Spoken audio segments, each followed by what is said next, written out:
Halo Sobat Peradilan, bertemu lagi dengan saya Isal dalam acara Bincang-Bincang Santai via Justisia. Tema kita pada hari ini adalah Sistem Peradilan Pidana Anak. Oleh karena itu, bintang tamu yang telah hadir dalam studio ini adalah penegak hukum yang sudah bersertifikasi Sistem Peradilan Anak. Mari kita sambut dengan tepuk tangan yang meriah, Bapak Inyoman Arya Wiratemaja. Terima kasih Pak Isa. Terima kasih banyak Pak Arya sudah mau hadir di tengah kesibukan Pak Arya untuk jadi narasumber di acara BBS ini. Nah, sebelumnya Pak Arya saya akan membacakan kurikulum vitae-nya. Jika ada yang salah bisa disampaikan ya. Jadi Pak Arya ini lulus dari Universitas Udayana Bali di tahun 2018, kemudian mengikuti seleksi kejaksaan, CPNS kejaksaan di tahun 2019 di Kejaksaan Negeri Poso. Kemudian dilantik jadi jaksa sekaligus penuntut umum di tahun 2021 di Kejaksaan Negeri Biak Numfor dan sudah mengikuti sertifikasi SPPA di tahun 2022. Betul ya? Betul. Nah, karena tema kita pada hari ini tentang SPPA, jadi yang ingin saya tanyakan kepada Pak Arya ini terkait dengan sistem peradilan pidana anak. Nah, apakah sebeda itu antara sistem peradilan pidana anak dengan biasa sehingga harus adanya sertifikasi? Ya, kalau untuk perbedaan untuk sistem peradilan anak dengan dewasa itu ada perbedaan sangat jauh. Yang kita lihat di sini subjeknya juga, subjeknya di sini anak. Yang dimana kita tahu anak itu harusnya kita itu sebagai masa depan dari masyarakat masa depan dari Indonesia juga untuk melihat kedepannya Indonesia seperti apa. Jadi kita harus menjaga di sana. Yang dalam hal ini anak itu belum bisa mempertanggungjawabkannya karena dia itu masih coba-coba. Rata-rata itu masih mengikuti salah-salah pergaulan yang dimana. Jadi dalam sistem peradilan anak sama dewasa itu perbedaan yang paling mencolok itu mungkin di saat penahanan itu. Penahanan untuk anak itu diusahakan tidak ada melakukan penahanan. Untuk menjaga mental dari anak itu biar tidak rusak juga. Soalnya kita tahu juga untuk lapas anak di Indonesia kan kurang juga. Kadang-kadang dicampur dengan lapas orang dewasa yang dimana di situ anaknya malah makin belajar. Bukannya makin baik malah banyak belajar. Oke, jadi cukup banyak ya perbedaannya tadi ya. Penting banget adanya perbedaan penahanannya, kalau bisa jangan ditahan karena kasihan untuk anak itu. Bukannya makin baik maka malah makin akan meniru orang-orang yang sudah pernah melakukan kejahatan. Soalnya anak ini bukan subjek sebagai pelaku juga, kita lihat dia sebagai korban juga. Oke, jadi kita harus berpikir bahwa anak yang melakukan kejahatan itu bukan pelaku kejahatan tapi korban. Dari di dalam masyarakat itu korban terbawa saja. Terus penyebutannya apa kalau anak yang berhadapan dengan hukum? Apakah sama dengan dewasa? Pertama pelaku, tersangka, kemudian jadi terdakwa, kemudian narapidana? Anak itu kita menyebutnya dengan anak berhadapan dengan hukum berdasarkan Undang-Undang SPPA nomor 11 tahun 2012. Anak berhadapan dengan hukum. Yaitu yang dibagi menjadi 3. Anak sebagai saksi, anak sebagai korban, dan terakhir anak berhadapan dengan hukum atau disebut anak sebagai pelaku. Anak sebagai pelaku. Oh, berarti bukan hanya di prakteknya saja, di persidangannya saja, ataupun di penahanannya atau perlakuannya, tapi penyebutannya juga berbeda. Oke. Hukum acaranya juga agak berbeda jauh juga. Hukum acaranya juga bisa dijelaskan apa perbedaan antara penyelesaian perkara dalam anak maupun dalam dewasa? Kalau sistem peradilan anak itu kita menggunakan sistem restoratif justice. Restoratif justice yang dimana kita kalau di peradilan anak itu disebut diversi. Yang mana penyelesaian hukum di luar peradilan. Dengan gimana kita memulihkan keadaan seperti semula. Yang dimana memulihkan di sini kita mempertemukan dari kedua belah pihak. Di sini kalau di saat penyidikan mungkin yang nanti yang mempertemukan penyidik, kalau di tahap penuntutan di tahap pra penuntutan sebelum dilimpah ke pengadilan nanti yang mempertemukan mungkin jaksanya, nanti yang kalau di persidangan nanti mungkin hakim. Jadi saya tangkap dari yang disampaikan oleh Pak Arya, jadi tadi itu restoratif justice atau diversi ini wajib harus ada Wajib. khusus anak atau ada syaratnya? Itu wajib dilaksanakan untuk anak yang dia umur 14 tahun sampai 18 tahun. 14 tahun sampai 18 18 tahun. Mm-mm. Dan di tiap tahapan ada sendiri-sendiri. Ada tahap sendiri, itu pidananya juga harus maksimal 7 tahun. Berarti kalau yang di 7 tahun ke bawah itu wajib. Wajib, Kalau 7 tahun ke atas tidak wajib. tidak wajib. Oke. Kalau di kepolisian tadi kan yang disebutkan oleh Pak Arya kan di kejaksaan ada, di pengadilan juga ada. Di kepolisian juga ada? Harusnya ada. Oke, Soalnya jadi kita tetap usahakan dari setiap setiap proses hukum itu harus kita usahakan. Soalnya di sini kan pelaku ini juga kita lihat sebagai korban toh.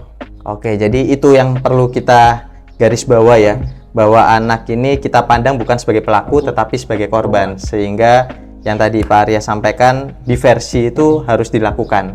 Diversi itu seperti apa sih Pak Arya? Nanti prosesnya apakah seperti bersidang atau bagaimana? Kalau diversi itu seperti, kalau bisa dibilang gampangnya itu seperti mediasi aja. Mediasi itu berarti musyawarah begitu. Ya, musyawarah. Oh. Dan dimana nanti dari pihak tersangka, dari pihak misalnya kalau di tahap penuntutan saya cerita soalnya saya jaksa toh, dari pihak penuntutan nanti kita memanggil kedua belah pihak. Yang mana itu nanti disaksikan oleh penyidik juga, di mana kita panggil kedua belah pihak dari pihak tersangka dan korban. Yang dimana kita jelaskan dulu sistem peradilan pidana anak itu sebagaimana. Yang mana kita ini mempertemukannya bukan untuk deal-dealan atau apa, tidak.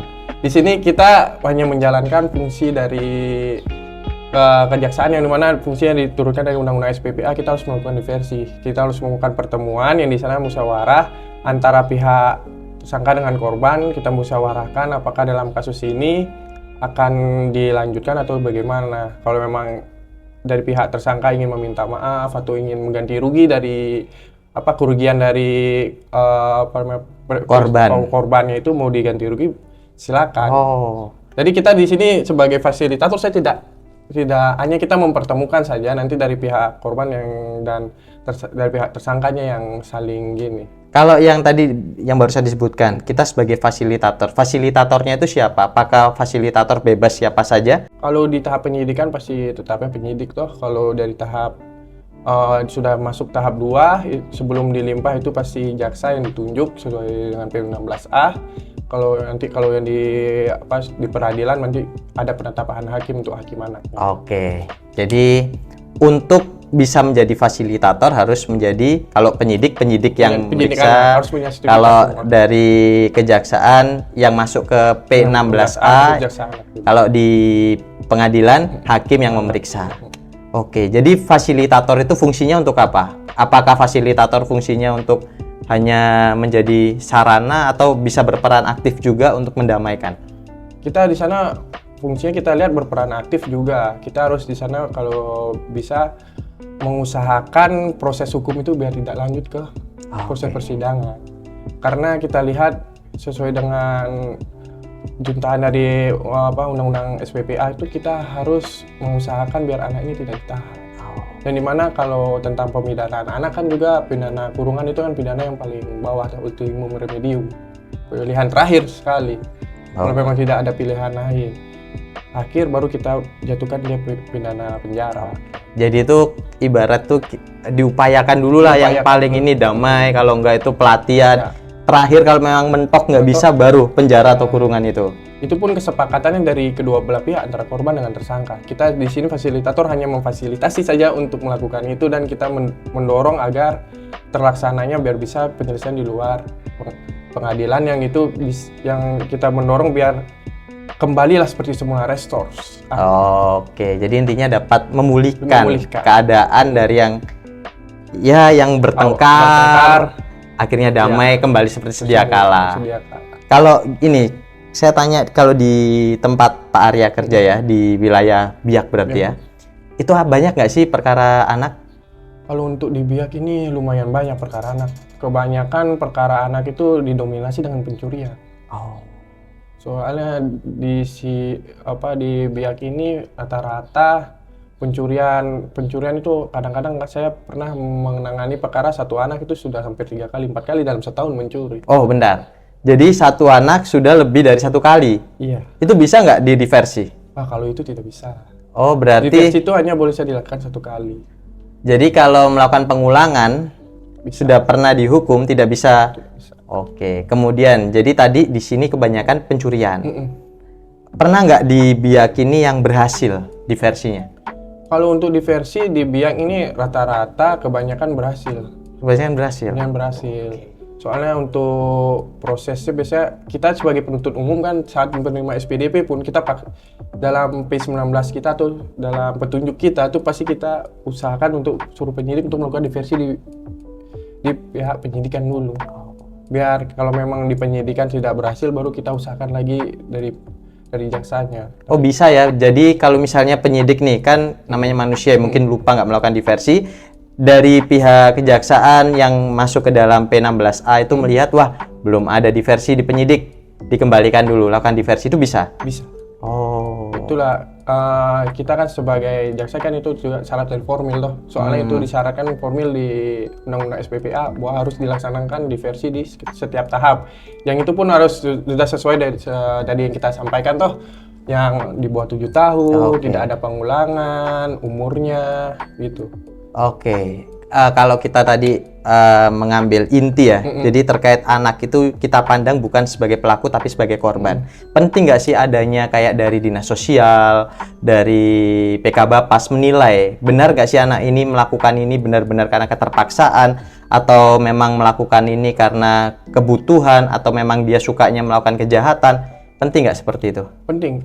Saya lupa juga sampaikan nanti kalau untuk anak itu ada pihak yang baru ada PK Bapas dari lapas biasanya memberikan pendampingan terhadap anak sebagai pelaku. Pendampingannya seperti apa ini maksudnya? Pendampingannya dalam hal setiap proses dia melakukan konseling. Kadang-kadang kan kalau PK Bapas itu kalau kita kan cuma lulusan sarjana hukum. Kadang-kadang ada untuk PK Bapas itu ada dari sosiolog dari psikolog. Yang dimana psikolog dia tahu benar bagaimana mentalnya begitu. Kalau kita kan cuma melihat dari sisi hukum. Jadi coba itu pun kalau kita lihat psikologi itu pun berdasarkan pengalaman saya, bukan berdasarkan keilmuan kan. Makanya kadang-kadang nih pada saat diversi itu harus didampingi juga oleh PK Bapas. Jadi pendampingan PK Bapas ini pada saat tahap apa? Apakah mulai dari kepolisian atau hanya waktu di kejaksaan saja? Itu dimulai dari tahap dia ditetapkan menjadi tersangka sudah. Oh, jadi mulai dari anak berhadapan dengan hukum. Jadi semenjak anak itu berstatus anak berhadapan dengan hukum, langsung didampingi sama PK Bapas. Ya, itu harusnya penyidik sudah bersurat kepada lapas, kepada Bapas untuk melakukan pendampingan karena ini ada perkara anak, tolong didampingi. Biasanya setiap pemeriksaan bukan kadang ada yang didampingi. Tergantung gini ya. Kalau emang orang tuanya tidak ada atau orang tuanya kadang-kadang kan orang tua kalau sudah anak melakukan suatu kejahatan itu lepas tangan, tidak mau bertanggung jawab. Itu kadang-kadang kalau sini saya pernah memperhatikan juga. Pernah dibiak seperti itu? Pernah. Orang tua tidak mau datang dia nanti malah omnya yang datang. Oh. Kita kan wajib itu kalau untuk hadir toh. Oke, jadi bagi anak yang berhadapan dengan hukum wajib didampingi orang tua. Wajib. Kalau misalnya orang tua kayak tadi kasus tadi nggak mau datang bagaimana? Kalau dari kita usahakan. Tetap diusahakan. Usahakan untuk datang, kalau tidak dari keluarga, siapakah omnya, orang-orang terdekatnya. Soalnya dalam hal ini kan anak kadang-kadang lihat orang berbaju begini pasti takut. Betul. Aduh. Takut dikirain mau diapakan toh. Betul. Makanya harus didampingi biar psikologinya juga tidak terancam, biar tetap baik. Kembali kita ke PK Bapas itu. Tadi kan Pak Arya bilang bahwa PK Bapas itu melakukan penelitian, menilai bagaimana sikapnya. Seberapa penting hasil penelitiannya nanti? Kalau ini sangat penting. Kalau misalnya tahap itu berlanjut sampai pengadilan, sampai persidangan, nanti dalam persidangan itu nanti akan dibacakan hasil penelitiannya. Oke. Itu juga jadi pertimbangan saya sebagai penuntut umum dalam hal menentukan pemidanaannya. Ya, jadi begini, kalau diputuskan kan itu wajib untuk dipertimbangkan. Kalau di tuntutan apakah itu wajib juga untuk dipertimbangkan dalam menyusun tuntutan itu, memberikan hukuman? Secara undang-undang tidak ada tulisan, tapi secara SOP kejaksaan itu harus. Oh, ada wajib. Di SOP wajib untuk dipertimbangkan hasil dari penelitian terhadap diri anak yang berhadapan dengan hukum. Oke. Jadi kira-kira nih, kalau dari Pak Arya sendiri, harapannya apa terkait dengan anak-anak yang berhadapan dengan hukum khususnya di wilayah Biak ini?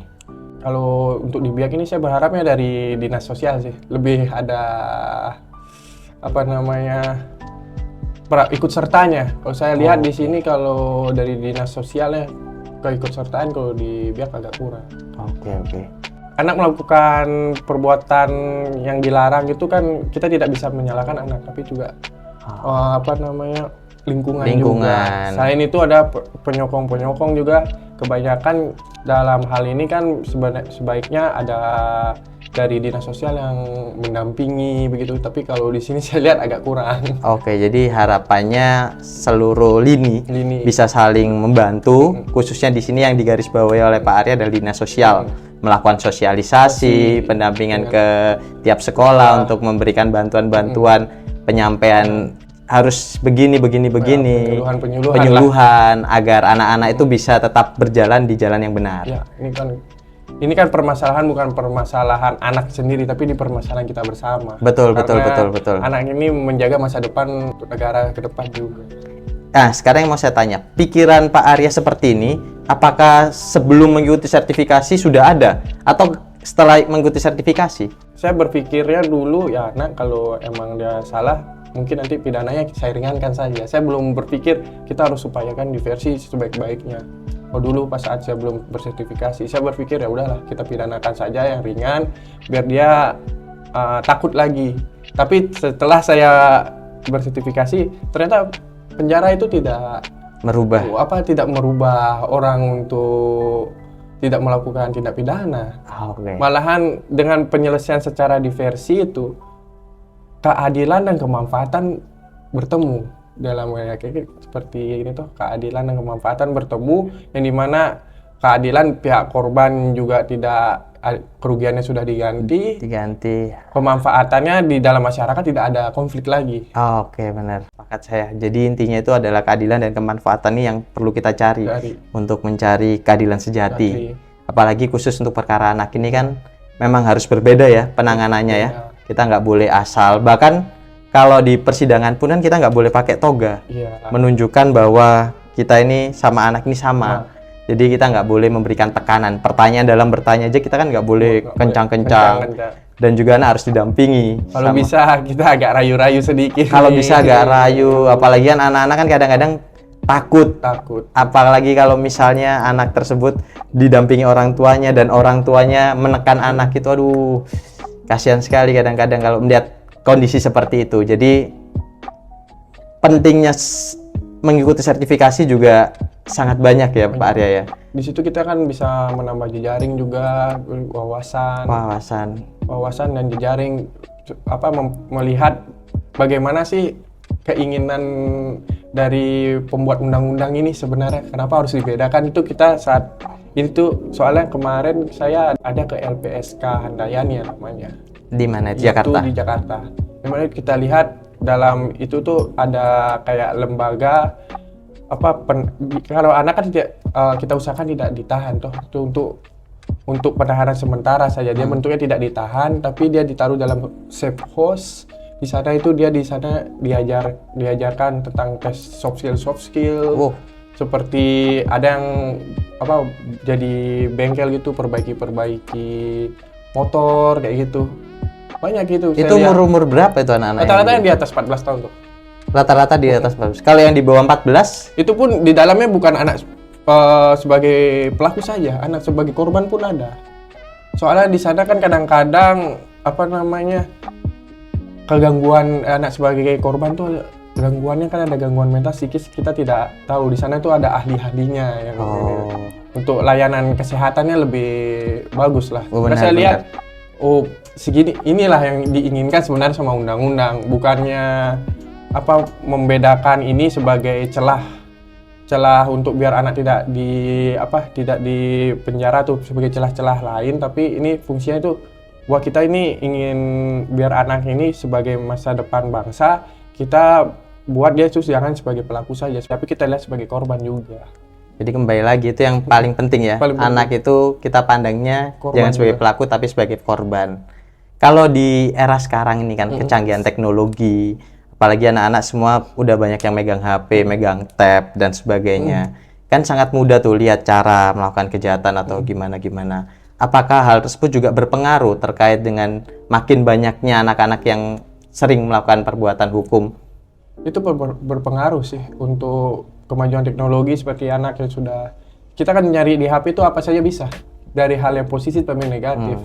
Nah, dari hal itu tuh sebenarnya harusnya tuh penyaring pertama itu keluarga. Itu orang tua itu sebenarnya harus bisa memperhatikan anak. Kadang-kadang bukan kebanyakan ya, semua lah saya bilang. Yang perkara-perkara anak di biak ini rata-rata semuanya itu orang tuanya abai. Anaknya pergi jam 10 malam dibiarkan. Kalau zaman-zaman kita pergi jam 10 paling sudah dipukul kita. Jam 6 pokoknya sore udah di rumah. Sore harus di rumah. Kalau di sini kalau di sini rata-rata jam 10 jam 11 anaknya pergi abai. Itu pun juga udah dari berapa perkara anak yang ditangani Pak Arya. Saya berani ngomong buat statement ini karena ini bukan kali kedua, kali ketiga, ini mungkin udah kelima, keenam, ketujuh mungkin. Saya tanya, kalau misalnya anaknya pergi malam-malam, ibu bagaimana? Saya sudah suruh pulang, tapi dia tidak mau dengar, ya sudah. Bilang itu rata-rata orang sini. Makanya agak kompleks juga permasalahan sebenarnya. Kalau bisa dibilang permasalahan anak yang untuk di Kota Biak ini agak kompleks juga. Oke, jadi kembali lagi ya. Harapan dari Pak Arya intinya ingin supaya yang tadi keterlibatan semua lini. Terakhir tadi Pak Arya menyampaikan orang tua ternyata sangat penting. Keluarga itu paling penting untuk membimbing supaya anak-anaknya ini tidak salah jalan. Tapi juga didukung sama lingkungan. Dinas sosial bisa melakukan penyuluhan, di sekolah-sekolah bisa mengajarkan hal-hal yang baik, dan juga kita sebagai masyarakat ini juga harus ikut campur, nggak boleh acuh. Kita lihat anak-anak yang melakukan suatu kejahatan langsung kita tegur atau kita berikan nasihat, jangan langsung melakukan menghakimi sendiri sih. Jadi demikian Pak Arya. Terima kasih Pak Arya telah hadir dalam BBS episode kali ini. Bincang-bincang santai via Justisia.